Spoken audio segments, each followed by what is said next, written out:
I am very sorry not to be able to join you in Aveiro and debate the relations between North and South in cooperation. I would like to remind you that the first time that the United Nations spoke about the relationship between humanity and climate was in 1949, 5 short years after the beginning of the organization. By the time, we were not talking about climate change, but we were talking about the overuse of natural resources.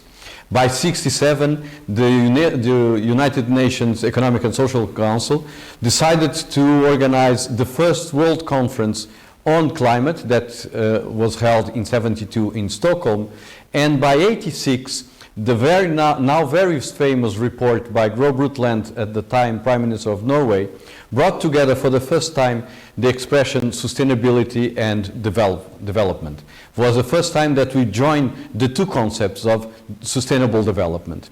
And in the following year, we created the Intergovernmental Panel on Climate Change. So by the end of the 80s, we knew that human activity was impacting on climate.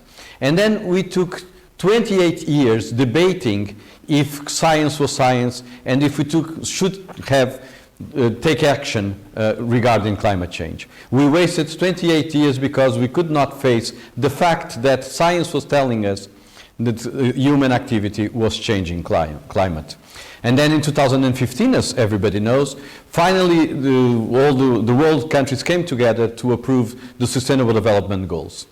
That lead us to 2030 and to create the 5 Ps, or to work on the 5 Ps of the Sustainable Development Goals: people, planet, prosperity, peace, and partnerships.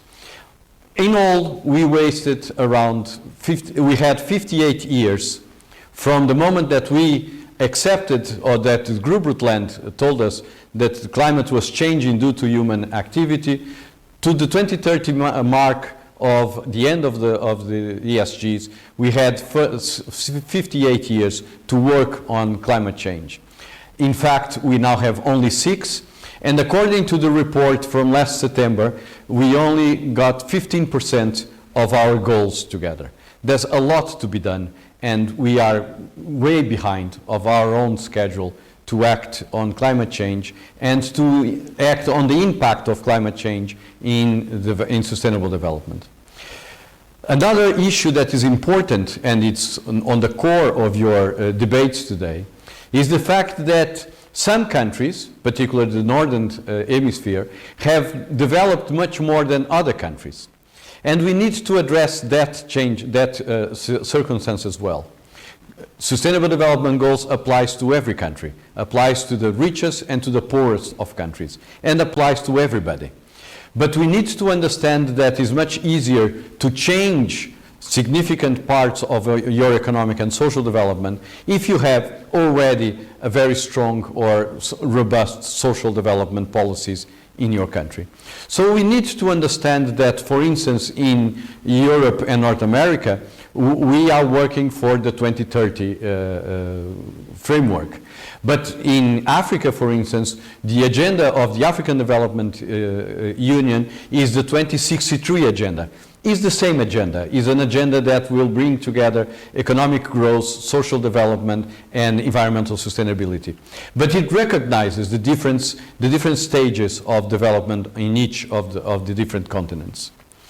Portugal is working very hard within Europe and within our partners with Africa to make sure that both agendas, the Agenda 2030, the agenda of the European Union, and the agenda 2063 of the African Union can work together, can benefit from each other.